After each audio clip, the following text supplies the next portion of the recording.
So, to all of you,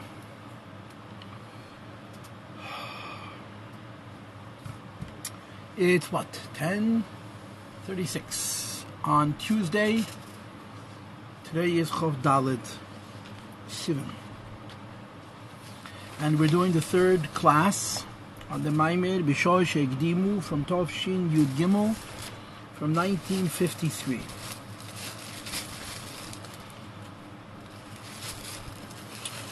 As you know, as we've explained, this Maimer is about Keser, right? But specifically this idea that's called the Avoida of Keser. The Avoida of Keser. The Avoida of Keser means a type of service which is the human parallel of Keser Milmaila.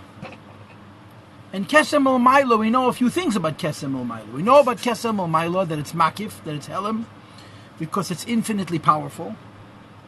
We also know about Keser Milmaila, as you learned in yesterday's class inside, that it's B'Kolmoka and B'Shavi. You don't have to go to it, it's everywhere. And we also learned about Keser Milmaila, that's in Hashesika, that the effect of it is silence, quiescence, beyond words. So the Rebbe says, if the Gilui of Keser has those rules, that it's Makif, that's B'Kolmoka and B'Shavi, and that it affects Shesika, silence, beyond words, says the Heilige Rebbe, the same has to be true in Avodas HaAdam. That the exercise of a person to be Megala, to be Mamshich, to earn what the Chazal say, Bo Malachi Ashoris, and they gave every single Jew Shnei Ksorim, Echad Keneged Nasav, Echad Keneged Nishma, that as a prerequisite to Matan Torah, Yidden got crowns. Says this Maimer, they had to do an avoid of a crown in order to earn a crown. And the Rebbe is in the middle of explaining this to us. And the way he goes about it is by giving us two models. The first model is Yitzias Mitzrayim, Sfiras Eimen, Matan Torah. The second model is Meida'ani and Heido'ah, all the steps of davening and Shmeina Esrei. And in each model, the first step is Eskafia. The second step is Ishapche. Be'amshochas Amechen Lemides. And the third step is called Bittel B'Metzias, which has to do with the Giluyor Milmaila.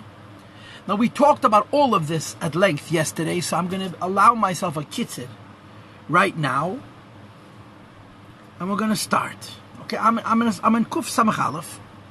We're technically holding Perek Dalet, but I'm going to go back and read from number 5, if you're looking at my scribbled text, which is, by the way, I think on my website also, in the page of the Maimorim. Kuf Samach Aleph, it's about, 7 lines on top of the page.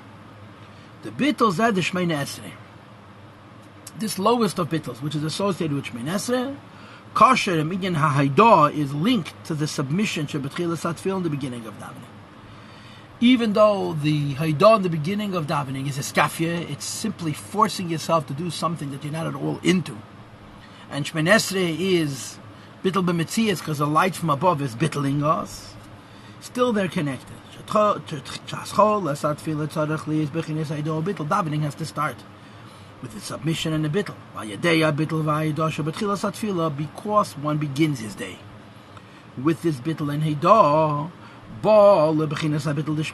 That's the only way.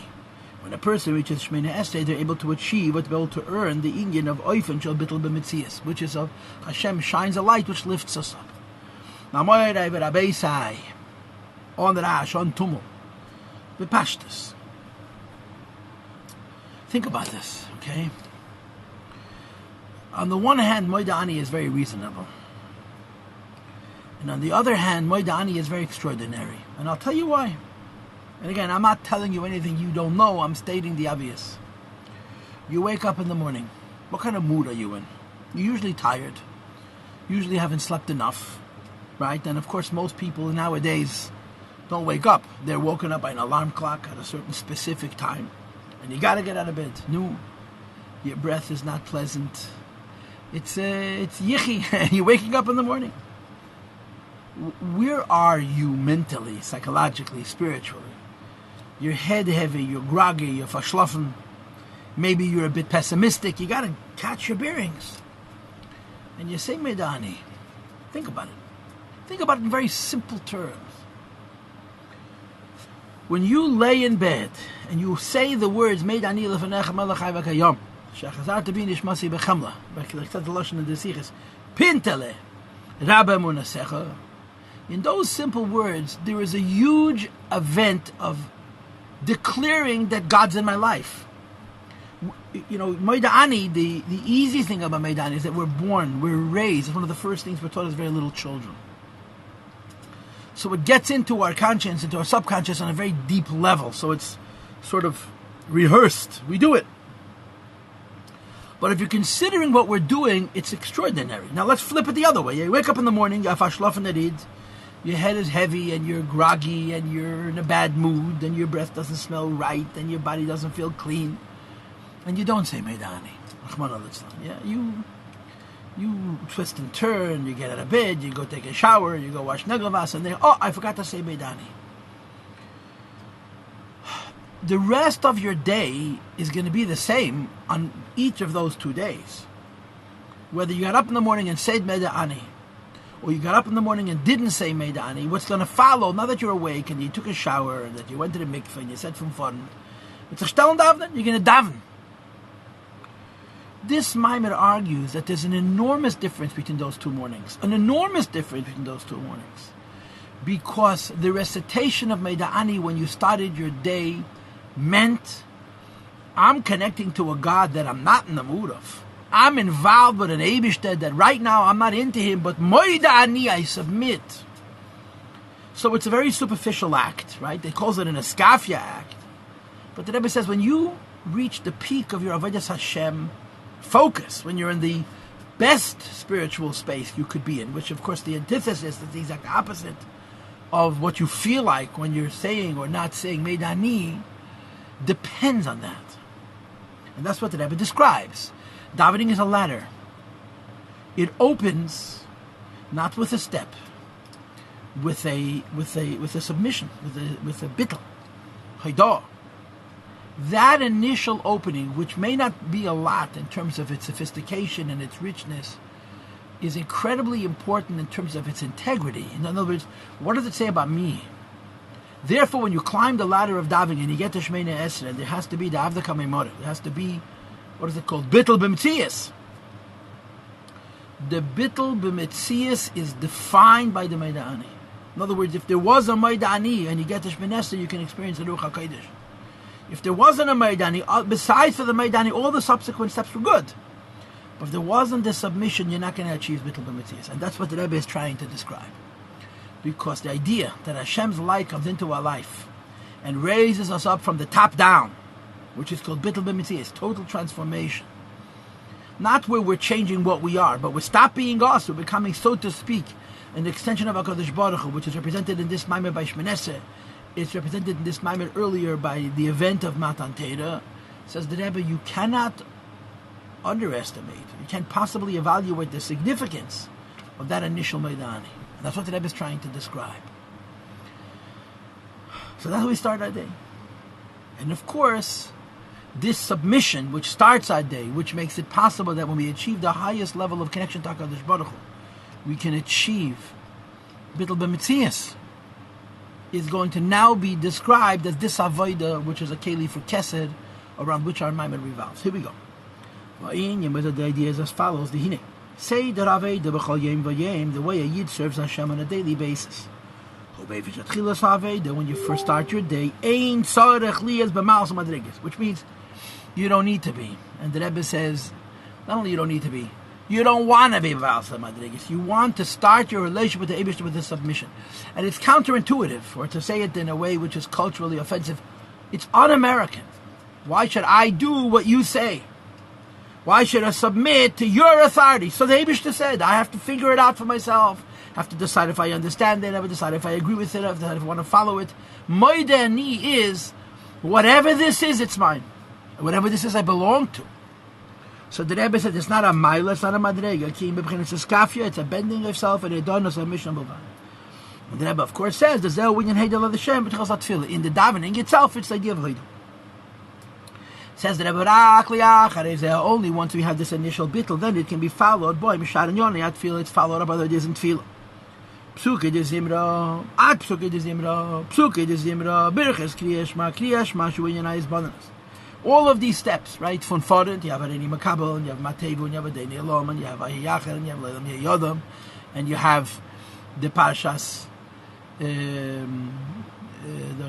Haramas Hadesh, and Trumas Hadesh, and Eitzas Hadesh, and you have Carbon Tamid, and you have Keteris, and then you have Abaye, and then you have the Mishnah of Ezel Makoyman, and then Abi Shmuel, and then Hoidu, and Midmishich, and Okasabai Sadavid, and Hashem Melech, and Eshedu, Elamatziach Meginis. All of these things, they're steps in avodah. They're steps in avodah.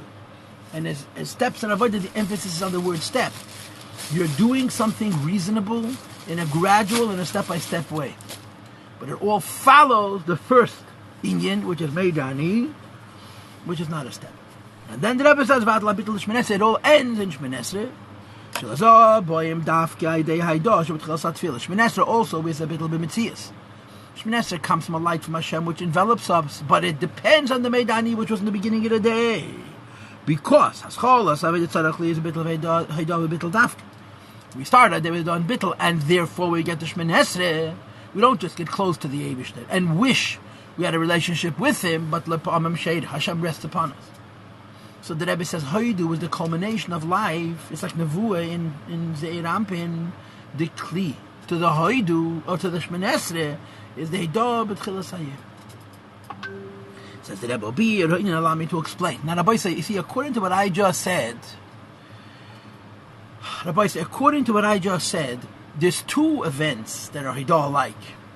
The starting the day with Hidah, and then the Shemini Esrei, which is the culmination of that Hidah. Now, which one of these two is the Avodah of Kesed, to which our Maimah speaks?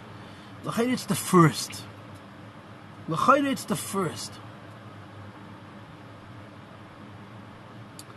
But it's hard to know for sure.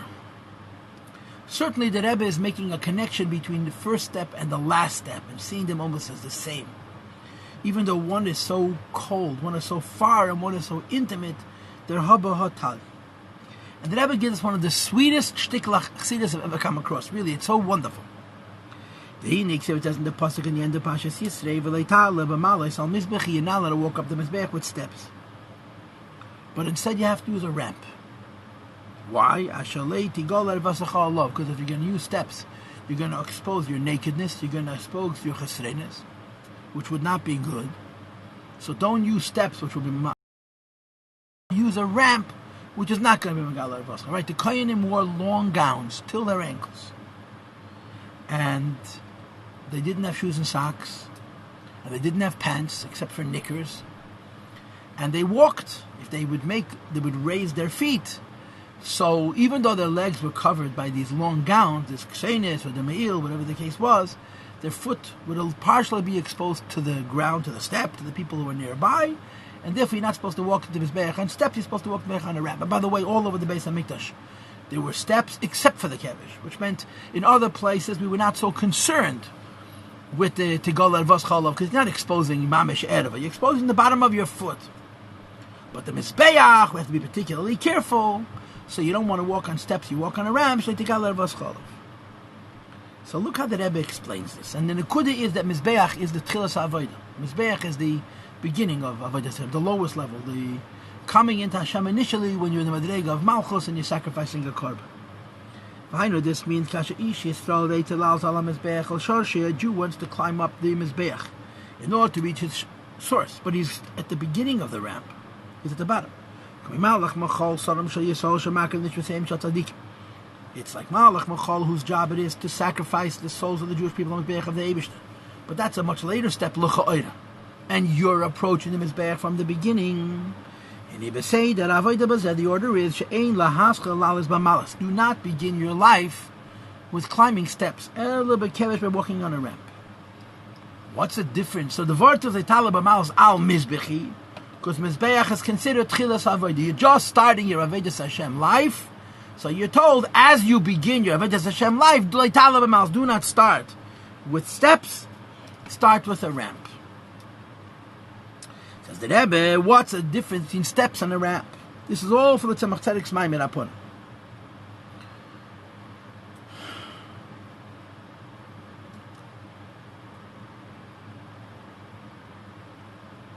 Shemailes, hey madreges. Steps means gradualism, one step at a time. Kol madregu mechadasiatma, where each step is distinct and separate from the other steps. Say that Ali is who the way one ascends is shekasher eile b'madrega achas. You go on one step. Tzarich l'sakiv madreges. You have to pause and hesitate on this step. Ad shemisatzim ima, to get comfortable in that step. V'rach li'achar ze yuchal lales, and only afterwards is he able to ascend lamadrega yeniyesa, to a higher step for chula. That's how steps work. U'kemoshal madreges, like steps physically. And he brings the lashon from Chazal. Sheyesh l'chol madrega rum v'chakach shetach. Every step has a vertical and a horizontal, right? The ascent upwards and the movement inwards. And in Chazal it's gova chatzi amma v'shilcha chatzi amma. It's a half an amma tall and a half an amma in. Dahainu shaharum, the ascent to aliyah madrega nas yesa, which is an ascent to a higher level. V'shilcha, and the plain, the plateau, the flat. It means that you pause and hesitate when you reach it. And only afterwards do you ascend to a higher level still. So steps physically are one at a time.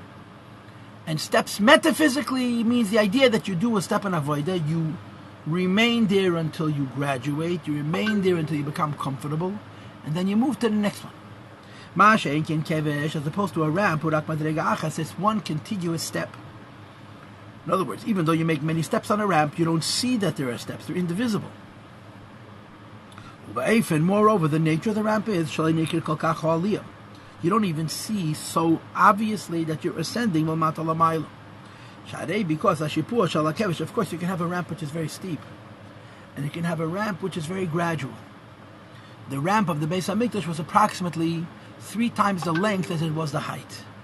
And that seems to be the standard model for a ramp where the movement is considered gradual. If you have a ramp which is at a right angle, 90-degree angle, or a 45-degree angle, that's very steep. And then you can feel that you're climbing. But if it's much more gradual, you don't even notice. The way the ramp was angled, it was in such a way, it was easy. To ascend it. The length was 32 amas and the height was 10 amas. On the height it wasn't 10, it was really 9, because the 10th amma was the mizbeach.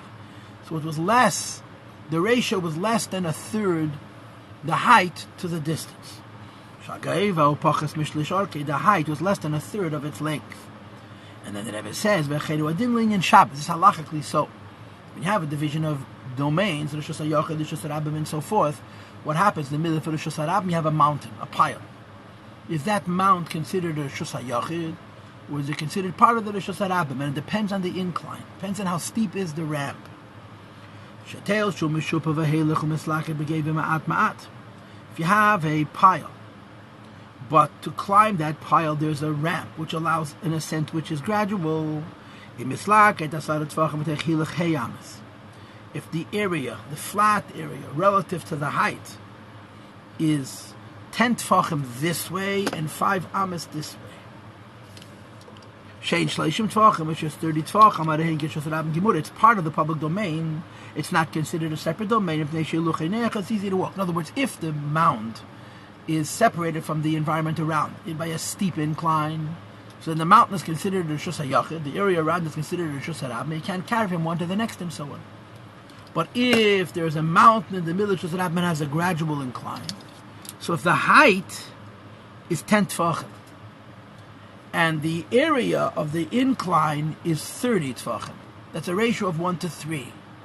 That is halachically considered sufficiently gradual that even though you're in a public domain and you're climbing from a lower level to a higher level, the higher level is a part of the public domain. So this is a halach even in Nigla. And of course the Chassidus is how it was in the Mizbeach. And what's the point? When you're climbing from a lower level to a higher level using steps, it's very clear that you're ascending. When you're climbing from a higher level to a lower level, from a lower level to a higher level using a ramp, which is gradual, you don't even notice the climb. Now that we explained the difference between climbing steps and climbing a ramp physically, let's explain how it is metaphysically. How is it lamaylo? Says the Rebbe as follows: Who a hefresh, it's what separates between the light which is revealed and individuated to each level, and the light which is concealed and is all over the same. The phenomena of steps is it's reminiscent of a light which is individuated, or life which is individuated. Every creation, every aspect within each creation gets individual life. There's all kinds of subdivision to say that Ishtashlos is the order of Ishtashlos. You cannot compare Eif and Haraseb Elam Echad Elam Hasheni Mamalik Alam changes from world to world and from level to level. We had an earlier mind about the idea that there's a separation between the head and the body and the feet. Everyone gets different life. The Malik Alam is individualized, like steps. When you're in one step, you're not in a different step. When you're second step, you're not in the first step, and so forth.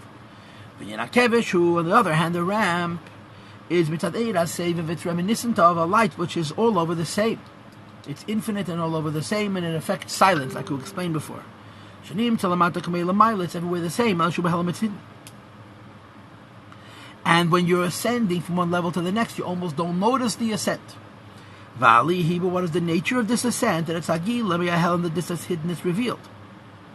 Aval, however, even though what's hidden is revealed, you cannot speak of distinct steps of the Gilead Seviv, even though, of course, there's more and less in Gilead Seviv. Seviv Klaman is everywhere the same. So when you are relating to the Eibishter through the Lakus of Seviv Kalam, which means a godliness which is everywhere equally, and that you ascend in such a gradual way that you almost don't notice, the meaning of ascent is that you're experiencing more and more of Seviv Kalam, and the meaning of the ramp is that you're almost not noticing the difference between this experience and this experience. So we explained the physical difference between steps and a ramp.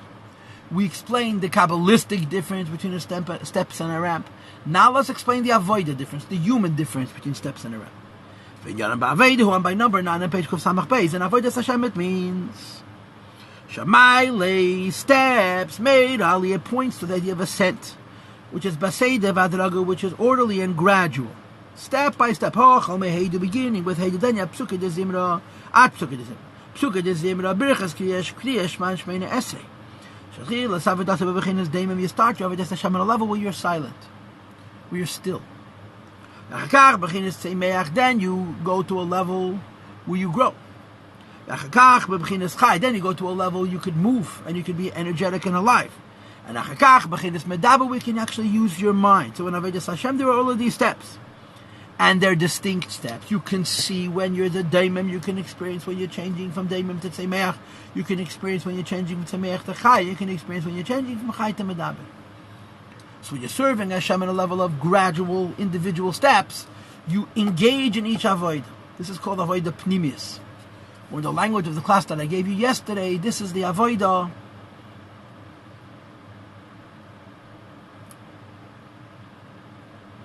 of Sfiras HaOmer, right? You're using your mind to refine your heart. And as I explained to you at length yesterday, in the Shia, this happens slowly. It's a lot of work. It's not anything which happens spontaneously, but it changes. It doesn't destroy who you are. It doesn't transcend who you are. It changes who you are step by step. The idea of a voida, of a ramp, is you're making a change, and it's not orderly and it's not gradual.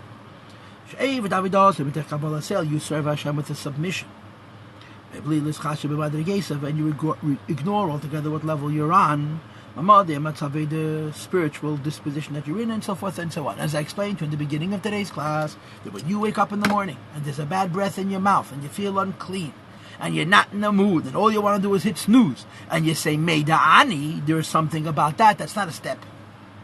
It's the emptiest prayer and the fullest prayer, right? Meida Ani is so low that it doesn't mind that your hands are unclean. Meida Ani is so high that Tumah doesn't touch it, and both for the same reason, because it's a kevish, it's not a maila. And the Rebbe concludes, that's what the Torah teaches Yidin Leitala, but Malay Salmiz B'chi Yid starts as Avodas Hashem, which is represented by the Mizbeach. He shouldn't start off with steps. He should start off with a ramp. You're going to have to forgive me because I'm a bit tired. So I'm going to raise up the sheet from the sitting position to the standing position. I'm going to get you your light so that you won't feel like it's too dark, chas v'shalom, and I'm going to continue to talk. Okay, as I get this, that's how the world works. As I get the world. So I'm going to continue now. I apologize. Okay, I hope you can see. The top of my head is cut off on my screen, but I think that you see all of me. So we're going to continue. Okay, I'm on page Kuf Samach Beis. It's a little bit more than halfway down the page. The line that begins with the word oil and ends with the word tale. V'zehu, and this is the pshat. Mashakosov, and it says in the postuk, v'leisala b'males al mizbechi, do not ascend my altar on steps. Taiches the Rebbe. Shaschol es ha'aveda shalakravas nefesh ha'baham is the first steps in the work on the mizbeach, which means the first steps of person sacrificing his animal soul. Vali l'shashin, going back to the source, and I assume the source could mean even the source of the animal soul. Shazehu, when you mizbeach, the mizbeach is considered the initial step because it's Malchus Knesset Yisrael. Of course, the Beis HaMikdash represents Atzilus, right? The Kedesh HaKadoshim is the Gimel Rishonis, and the other room is considered the Zayin Tachtenis. The mizbeach, which is in the Azara, is Malchus. It's the link between Atzilus. In other words, mizbeach is the lowest level. So when you're connecting to the Eibishter from the bottom up, the first step is mizbeach. So the Torah teaches leitala b'malis. The first step shouldn't be in your life a step, it should be in your life a submission. The first step of sacrificing one's animal soul v'aliyah l'sharshin, ascending to one's root. Says the Rebbe, mizbeach, which is what mizbeach means, because kabbalistically mizbeach is malchus, mizbeach is knesses Yisrael. So the way it needs to be approached is shleitala b'malis. Do not climb steps. Do not connect to Hashem at that point in an engaged way where you're trying to fix something. Submit. Meidani. That's how you do it. Kikasher. Listen to why. Kikasher is chasher b'malsam. If a person is going to start to evaluate how to make a step, the first thing he has to do is, which step am I on already? You can't climb to step 2 until you determine where you're holding. Says the Rebbe, if you're going to start evaluating where you're holding, you're going to quit.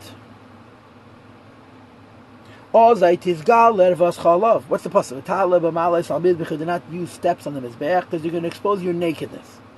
One is going to notice his own lowliness. In other words, so far away from an avodah pnimis, from an internal transformation of self. And the mistake is going to be, the consequence is going to be, he's going to say, I'm no good. Nobody needs me. I can't do work. Says the Rebbe, that's a terrible mistake. Farvos. And then since, whereas, it doesn't matter what level the person is on. It's necessary for a person to learn Teru mitzvahs on a level of thought, speech, and action at least. Like it says in the passage, which we say in benching, God should be feared. Ves mitzvahs of Shemeid, his mitzvahs should be guarded. That's the entire purpose of a person. So if a person is not going to learn Teru mitzvahs because he's going to say, I'm no good, or as we say in the culture, I'm no good anyway, that would be terrible. And therefore, do not attempt to use steps which will expose our own nakedness to ourselves and be very discouraging, very disruptive. We should climb it like a ramp, right? And of course, this pasuk, Save David Akel Nishmas El Him Yerav Es Mitzvah Shemer Kizak Kol Ha'adam, is the last pasuk of Sefer Kehelis. And I'm sure you've heard that the academics, the scholars, the literary people find this pasuk very frustrating because Kehelis is a beautiful sefer except for this one pasuk. Nebuch. I'm being sarcastic, of course, because this one pasuk talks about the Eibishter. Sefer Kehelis is Shlomo Melech's search for truth, and the codes of the Sefer Avera I experimented, I tried. Anything you're going to think to do, I did already. And the second code to Sefer Kehelis is, of course, the words Hevel Havolim Omar Kehelis Hevel Havolim Hakel Havel, the Shiva Havolim. It's all nonsense.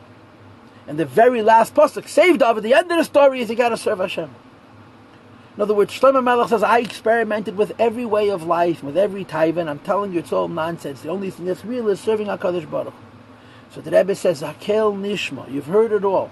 You have to serve Hashem, not on the highest levels, but on the most basic levels. And because you're in the beginning of Aveda, don't climb a step, climb a ramp. Do not approach Hashem as steps on a mizbeach. And let's say that Ali at the beginning of the ascent, that should be on a ramp.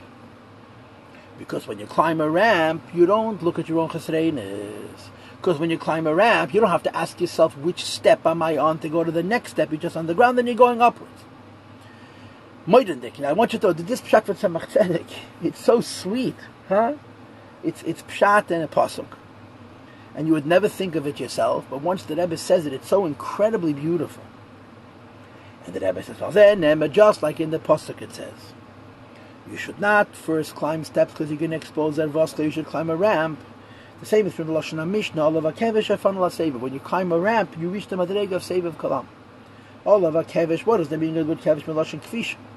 You bend oneself, you conquer oneself. Hainu Shakevish, Esasmi, the Rebbe says in Yiddish, Kvetch, Sich Alein, one squeezes oneself, B'chinis Eskafi. The Rebbe is Chashiv, Mamadi Yamatzavi, even though his level is whatever it is. In other words, he may be Malech Esreinis. Nevertheless, he puts aside who he is altogether. And the Rebbe says, Nidish like Tzechavek in Gans. Upon and he turns, La Sevav to an Avedas Hashem, which is associated with the Madrega of Sevav. Shapein, he turns, and Mashkiya Atzma, and the Rebbe says, Nidish Elek Tzecharain, he immerses himself. Binyon, he avoid on a level of serving Hashem, Beifan Shalamai, Lam Yamadida, the Milo Mata, it's above all limitations. There's no high, there's no low. Because Sevav Kalman has no steps, as we discussed on the previous page. 2 rules about Seva Kalman, or 3 rules about Seva Kalman. Number 1, it's Makif. It's infinite and hidden from the world. Number 2 is B'chol Mok and B'shov. You don't have to go and get it, it's everywhere. Number 3, that it causes Shesika. And this is what the Rebbe says, the beginning of life has to be with us. Vayidei, the Rebbe concludes, however, through this, the person eventually reaches L'mayim Dumatza to a level, Shemagiyah Be'emes L'madrega, with the reserve this Madrega of Kevish of Seviv led out Bechinis Eskafia, but not on the level of Eskafia, but it's also a bottle can name is Mizrachis. For Rabbi Yuri Azeh, Protein Yonim, it says in Kabbalah from the Mitler Rebbe, I didn't look up the Maimis, I don't know what it says. I'm going to leave it at that. Okay, give me 1 minute, okay? I'll be right back.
Okay, I'm sorry about that.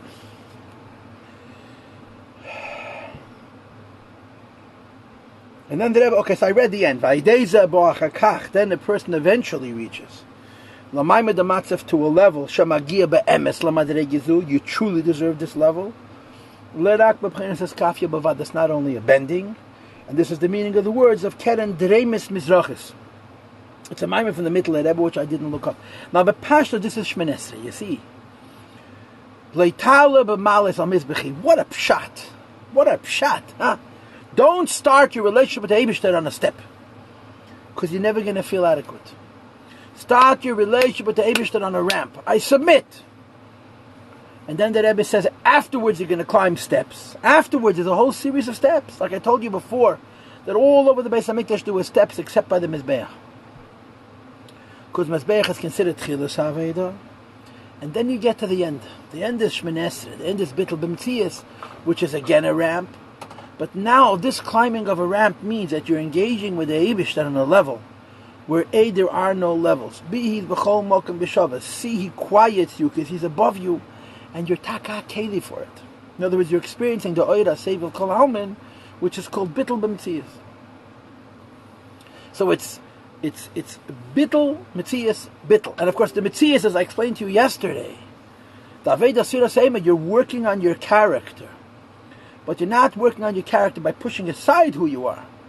You work on your character by engaging your mind with your heart. It's called gradual. But the beginning of avodah is this his batlos. And as the Rebbe said earlier in today's class, if you start your avodah with his batlos, you'll achieve in the end a bittul b'metzias. But if you don't start the avodah with his batlos, it can't happen. Top of page Kuf Samach Gimel.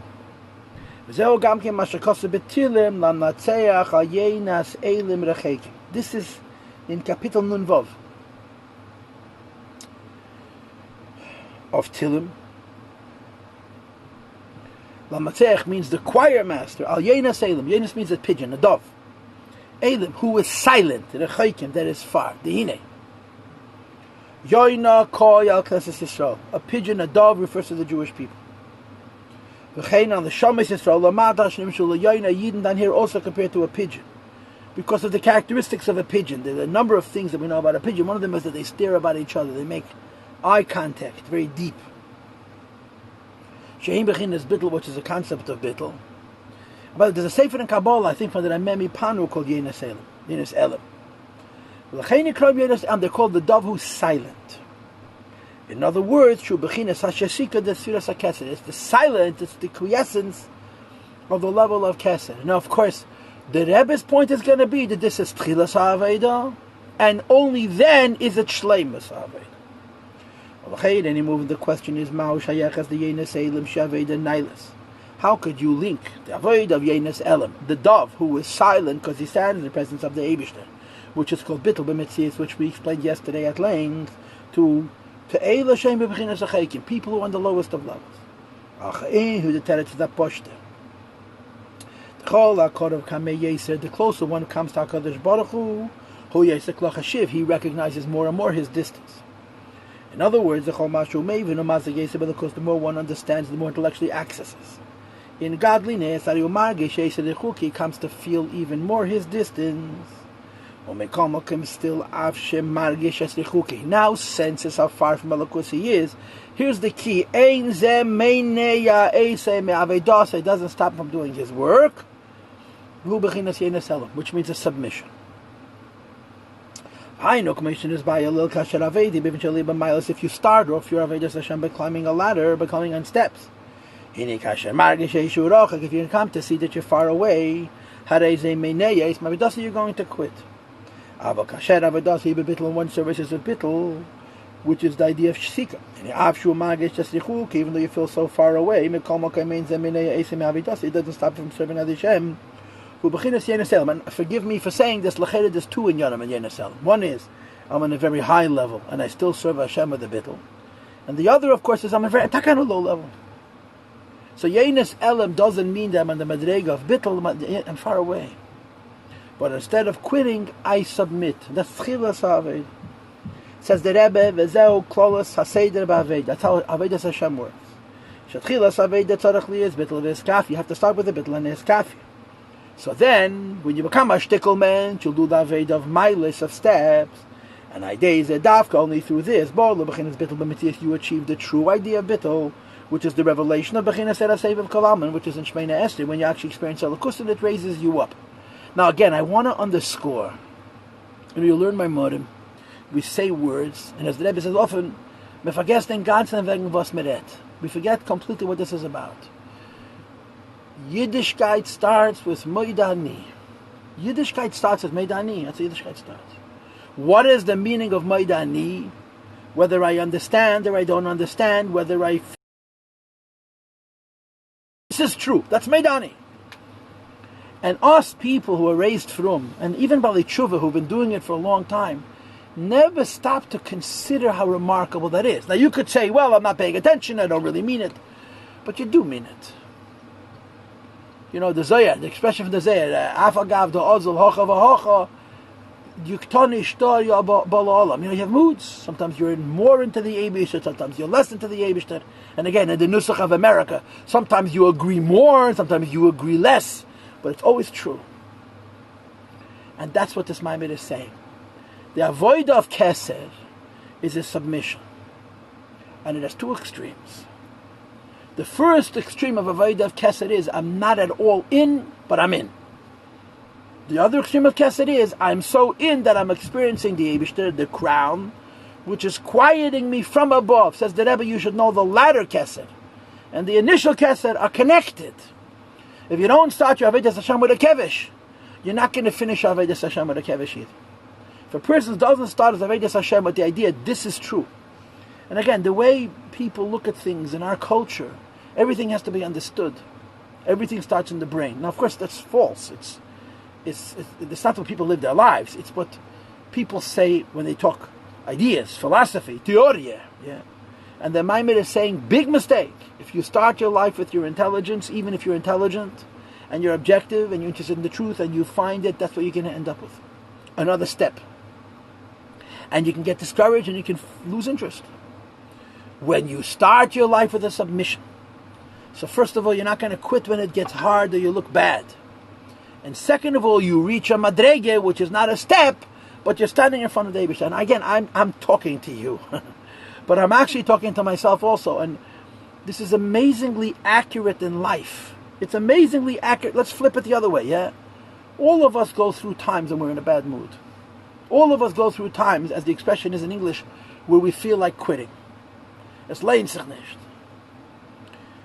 Why? All kinds of excuses. The only person who never quits is a Rebbe. Everybody else has his moods. You know, Rabbi Hecht, Rabbi Zechina Levracha, Yankel Hecht told us once in a Fabring, where like a little of a private Fabringen, that he more than once walked into the Rebbe's room and put the keys down. Kenished. You couldn't blame him. The workload that the Rebbe gave him was extraordinary. And of course the Rebbe smiled, told him to take the keys back, and then he helped him work out whatever issues that he was having at the time.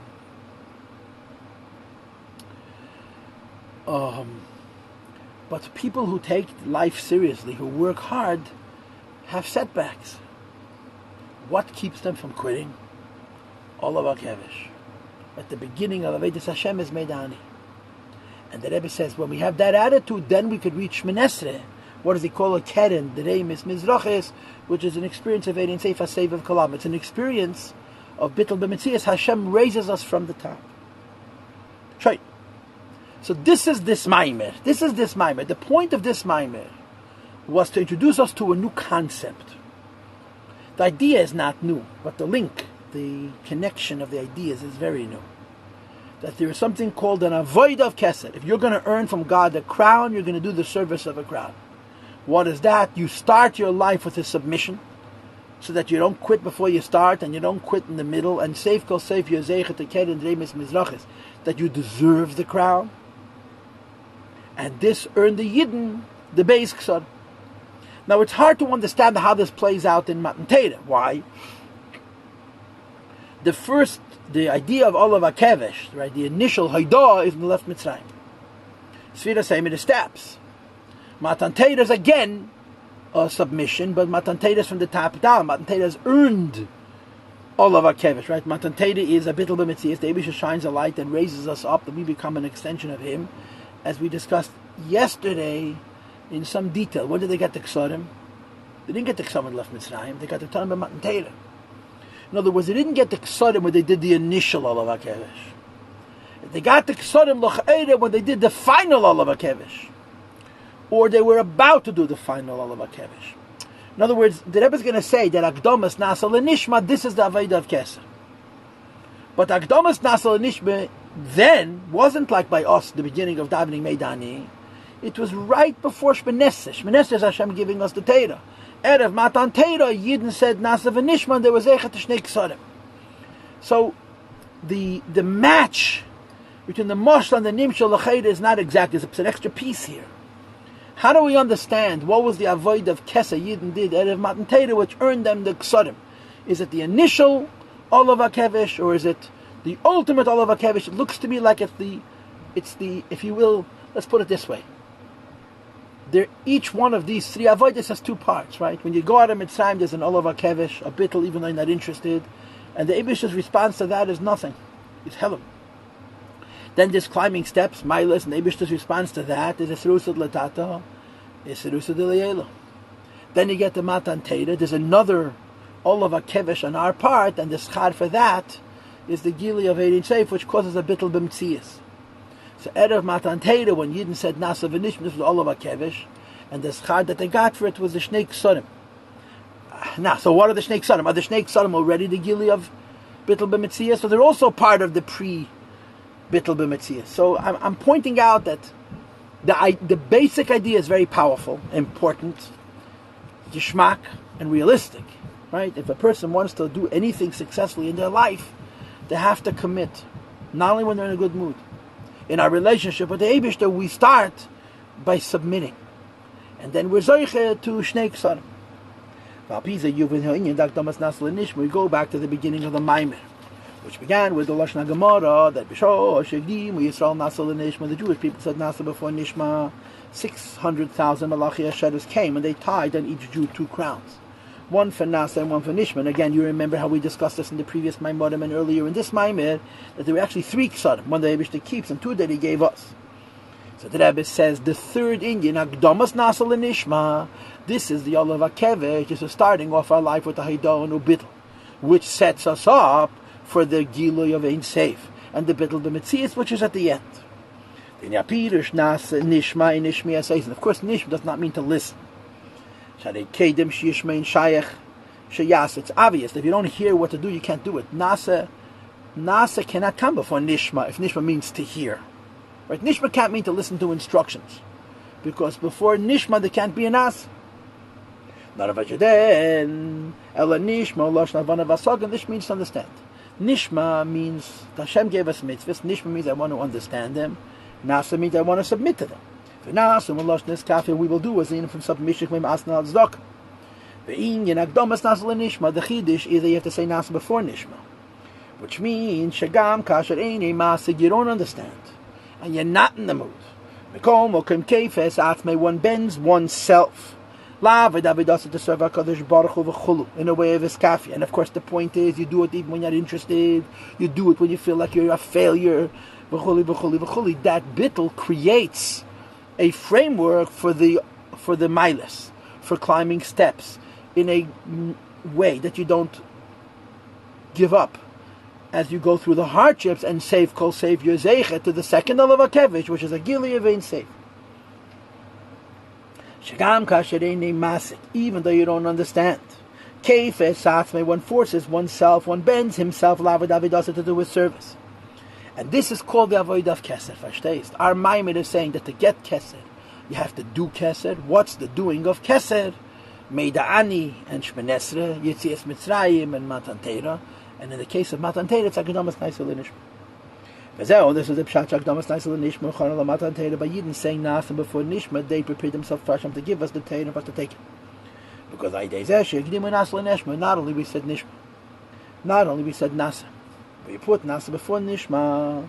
Shamid was Havoida, the Nasa, they established that the idea of submission to HaKadosh Baruch Hu was B'mayla G'dei L'Yesem Avoida the Nishma on a much higher level, an idea of enjoying Judaism, understanding Judaism, appreciating Judaism, and getting pleasure from Judaism. The Meyez Shavoida Dasaga, even though understanding Nishma is Mitech Tainuk, gives great pleasure, they said, forget the pleasure, let's submit. And Avoida the Nasa is Mitech Kivutz, it involves a suppression of self. They made the choice of saying, we accept, we're in, we commit to the Eibishter first, and only afterwards would they be any attempt at climbing steps of a ladder. This initial nase is a bittul v'ashtika de bechinas keser. It's the avoid of keser, just like the avoid of keser, just like the inyan of keser. Involves an infinite light, which is everywhere, which affects a quiescence. When a yid says nase before nishma, he's submitting to serve Hashem based on his own quiescence, based on his own nothingness in the presence of HaKadosh Baruch Hu. This was the proper preparation for the Eibishter giving us the Torah and us taking it. That through with Nimshah B'chinas Keser Del Maila we brought on the Keser from on high, and the Rebbe said this is Keser Torah. Our Nasa L'Nishma gave us Keser Torah. Sha'Torah B'Keser Torah comes from Keser. Now Torah comes from Chochmah, as you'll see in a moment. But the Pnimius of Torah, the Neshama of Torah, comes from Keser. I don't know why I'm going to say this, but I'm going to say it. The Gemara speaks about the Eisias HaTorah, and that after the Sefer Torah was written, the Eibishter added the Tagim. And Hashem told Moshe Rabbeinu to give him a bracha, he should be able to add the Tagim, like the Gemara says. Tagim is the Keser Shel Torah, real Keser Shel Eisias HaTorah, which means you can almost say that there's a Torah without crowns, and there's a Torah with crowns. When Yidden said Nasa before Nishma, their avoid of Keser brought into the Torah, and then that Torah was given to us, not just the Torah which is Chochmah, but the Torah which is Keser. Had Yidden not said Nasa before Nishma, Hashem would give them the Torah, but it would be a Torah of Milas. It will be a Torah of Chochmah. Because Yidden said Nasa before Nishma, they had this initial submission, which brings to ultimately to a bittul b'metzias, and there was eicha to have in the Torah Keser. Because everybody knows that Torah is Hashem's Chochmah, or it comes from Chochmah. It says in Chassidus, from the Alter Rebbe, that the meaning V'hikel Malarakia is that even though Torah comes from Chochmah, its source is from higher than the Rekia. The Koyala Kela Torah goes to the voice of the Torah, which is Lamayla Merikia Mafsik, this Taka Parsa, between Chochmah and Keser, like we learned in the previous Maimer of this year, Tafshin Yud Gimel. We told him the Maimer. Huh? Kisavei wal Haaretz, V'shavsa. But when it comes to Torah, the Parsa is see-through. When it comes to Torah, the Parsa can be breached. It's not like the world which blocks it, it reveals it. This explains Tan L'Sheni Mesech, and of course you and I just know.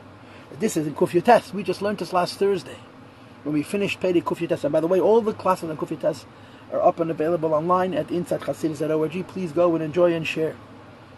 What's the Pshat Tan L'Sheni Mesech? You're repeating after the Eibishter. Shadibr b'Torah, anytime any Jew speaks any words of Torah, and of course this is also tied to the word Leiman. It's Bechinas Devara Deshem Amadaber B'Piv. Hashem is speaking through his mouth, and the Rebbe says in Yiddish, I'm on top of Kuf Samach Daled now, an Opspiegelung mei Hadibur Shel Maila. It's a mirroring, it's a reflecting of the speech from on high. Ke'ena Achar HaKeidah, as though you're repeating after. Fact of the matter is, you open up a Chumash, a Mishnah, a Gemara, you speak. But in Chassidus, you're speaking, but really the Eibishter is speaking before you. And how does that work? It's of course subconscious, it's subliminal. But the pshat is, since we started our Avodas Hashem journey, our Torah Hashem journey, with the Hagdamas Nasa L'Nishma, we positioned ourselves that the Keser Torah is ours. And the Keser Torah means we've all made, if you will, a pre-submission, or pre-Haidah. So when we're learning, the Eibush comes before us. Any movement, the question is, the Burim Lamato, speech down here, Boyim Behishtalshos Me'ad the Burim Shalamayla, comes as a consequence of the speech on high. So the kasha is, all speech that we do is a response to the Eibush. In other words, if we're saying that when a Yid learns Torah, he's repeating after the Eibush, because the Eibush gives him a power to speech, this is true when you say Nivel Peh also. And if you're going to say that when you speak Divrei Chel, even though B'pnimiyas Sanyanim, Adeshem Mamalei Kalel, but the way it comes down into the world was separate from him, if that's the case, by Torah it's also the same thing. We don't feel the influence of Hashem's speech coming before ours. And the Teretz says there's a difference. All other types of speech, for example, there's a parsa which you learned about in the previous Maimah, which cuts off. And cuts off means you can't relate to the source of your speech. What happens down here is not consciously connected to what happens Lamailos. When a person speaks Divrei Chayil, you're not going to say he's Ein Achar HaKeidah. It's his own words. Mashen cannot Teda is different because it's B'Kimichinas Kel Shem Yal Rakia. The Teda comes from above the Parsa. It comes through the Parsa to beneath the Parsa, but Ein Rakia Mafsik. Allah Teda. When it comes to Teda, the Parsa is porous. And therefore it's Lamata Kamei Lamal. Now for the Kabbalists keeping score at home, I know you're all Kabbalists. So the vort is that there's three madreges. There's Tzimtzum and Noga B'Yad Tzimtzum and Lein Noga B'Yad Tzimtzum Klal. Teda is Etzem Averin Tzaf. Teda is Lein Noga B'Yad Tzimtzum Klal. Teda is two Hafchim, Oyis. And since it's Lein Noga B'Yad Tzimtzum Klal, it comes into the world going through the Parsa, only Lefonim. It remains exactly the same as it was before. So therefore, when it comes to Teda, as opposed to all other speech, when we speak, spiritually, we're repeating after the Eibush. There's that movement which explains. Shagam Kashat Teda Ba, the way Teda comes to us in a chain. Means it's a reasonable book which we're able to study and understand, which is B'Bechinas Chochma. Higam B'Bechinas Keset Teda. In that Chochma is the crown of Teda. And the reason is the crown of Teda is because there was the crown of Avodah.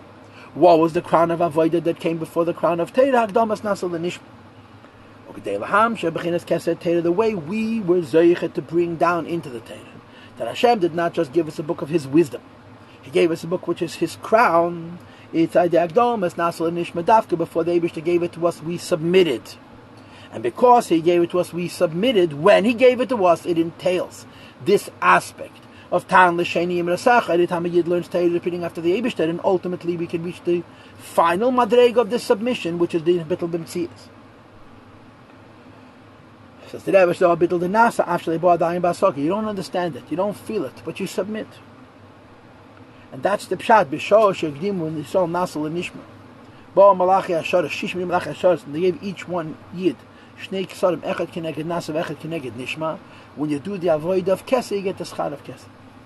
And what's the schar of Kesed? Initially, the schar of Kesed is submission.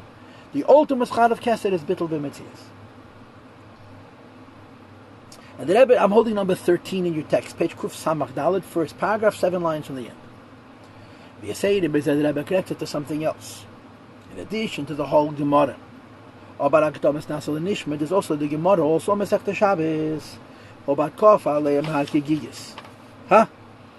the Gemara says, it says Betachtis Har, and this the Gemara learns Kaf Aleim Har Kigigis. Hashem raised up the mountain of Sinai over our heads like a press, and He gave us two choices. If we take the Teda, it's good. Otherwise, He's going to lower it top of our heads, and we're going to become crushed.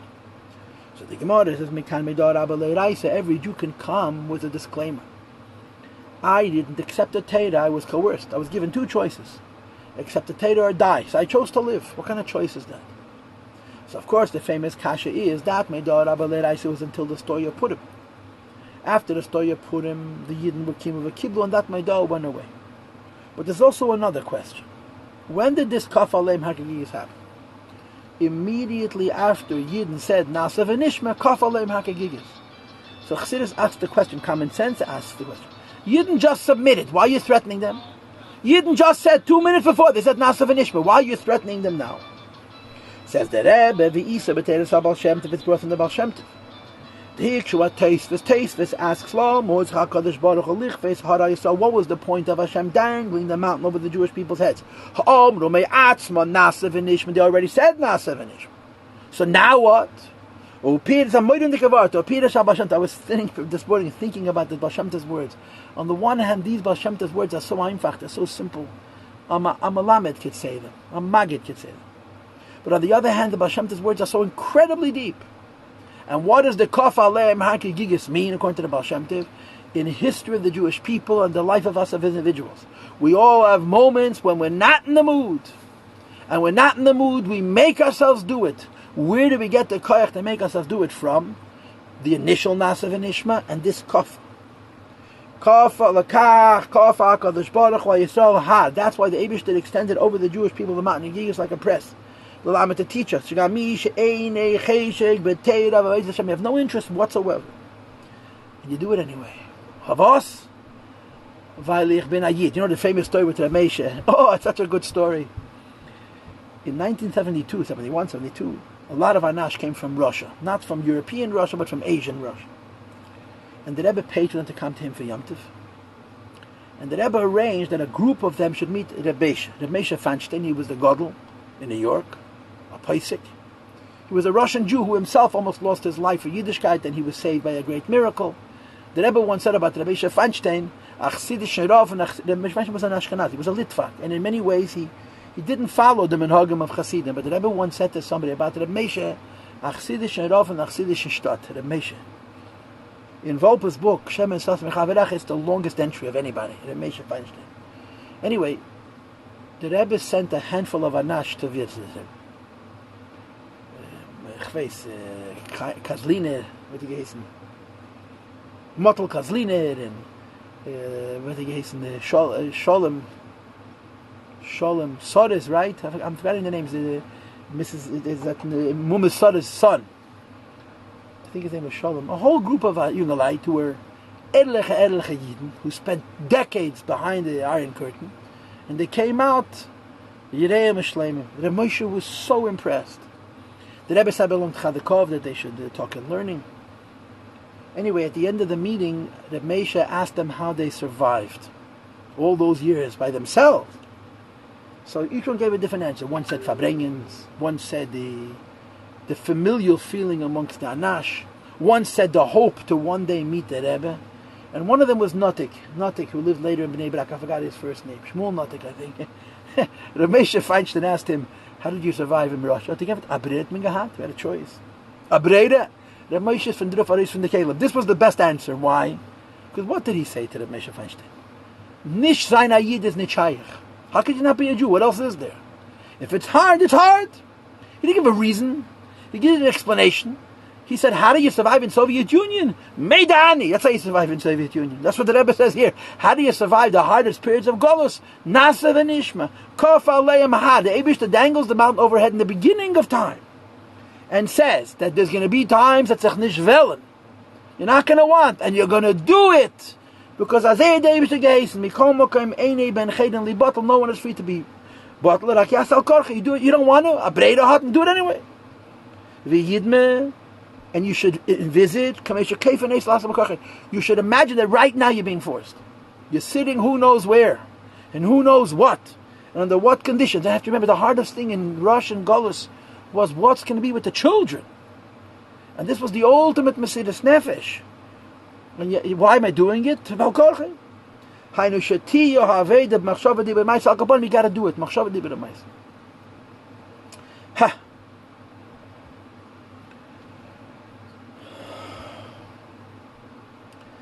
So this is the Maimer. It's the Maimer of the Avodah of Keser, which is Rezakos with Ksorim. So when sometimes the Baal Shem Tov says these Ksorim are forced, and sometimes these Ksorim are a bittul b'metzias. Number 14. That's the Pshat B'Shah. She'egdim Yisrael Nasa l'Nishma. When Yidden said Nasa before Nishma, Bo Malachi Yashar, as the angels of service came. The Kosher Lem Shnei Ksorim, and they tied on them 2 Ksorim. Says the Rebbe, the Shaychas in Yana Ksorim, Magdas Nasa l'Nishma, the relation between these crowns. And saying Nasa before Nishma is because the crown is a gili of Seviv Kalam, which is infinite and hidden because it's infinite, and it's B'chol Malkim B'Shava, and it affects silence. And it's connected to Takdam as Nasa v'Nishma because it's the same principle. The Takdam as Nasa v'Nishma, saying Nasa before Nishma is a bittul, it's a bittul of Keser. And the bittul of Keser is the kli for a gili of Keser. This is also Pshat in the Gemara. Also the Gemara in Masechta Shabbos. There, Shamar Azal B'Shosh. Give me so Nasa l'Nishma. Yidden said Nasa before Nishma. Yotzos Abbas Kelvi Omra Lohe. And a voice came out and said to the Yidden, Migil L'Bana Raza. Who taught you this secret?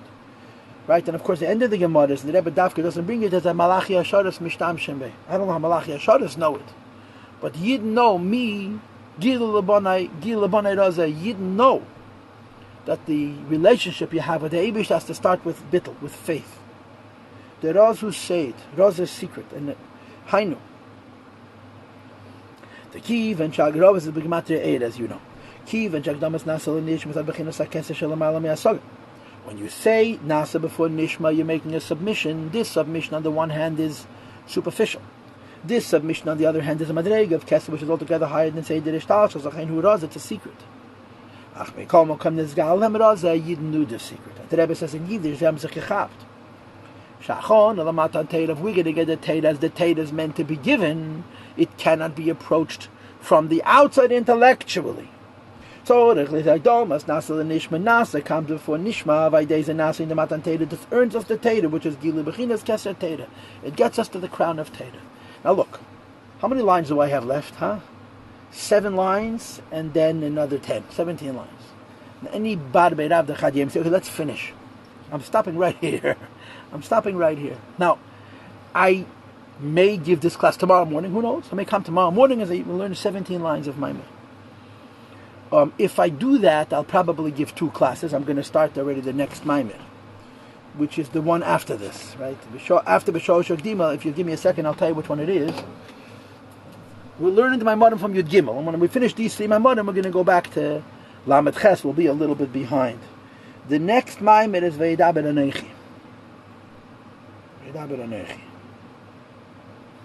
It's from Matzah Shvuas, from Yud Gimel. Okay, so why? I may also finish it later today. Why am I stopping here? I'm stopping here because now the Rebbe goes back to Milas. Right? The whole Maimid is about Leitala b'Malas al Mizbechi. Don't start Aveda with steps. And the whole Maimid is the Aveda of Kesed. But you have to understand there's another side to the coin. The other side to the coin is life is not only Kesed. There's also Pnimius. The Rebbe gives it very, very little time. I'm splitting it into 2 classes to make sure that we see that the Rebbe tells us the whole story. That Tchilas Avodah is Kesed, is Nasa v'Nishma. But Shleimas Avodah is after you start to climb the ramp, then you climb steps. And then if you're Zeichet, there's a culminatory ramp, which is the Bittul B'Metzias, which is a Schar from the Meibishn. And we'll continue. Either I'll finish this later today at some point, in which case I'm just going to get on and do it, and if you're lucky, you'll hear it. And if you're not lucky, you'll see it on Facebook. Or I'll do it tomorrow morning. If I do it tomorrow morning, I'll minastam prepare already the next Maimid, and I'll give 2 classes. This will be it's not going to take an hour, right? Although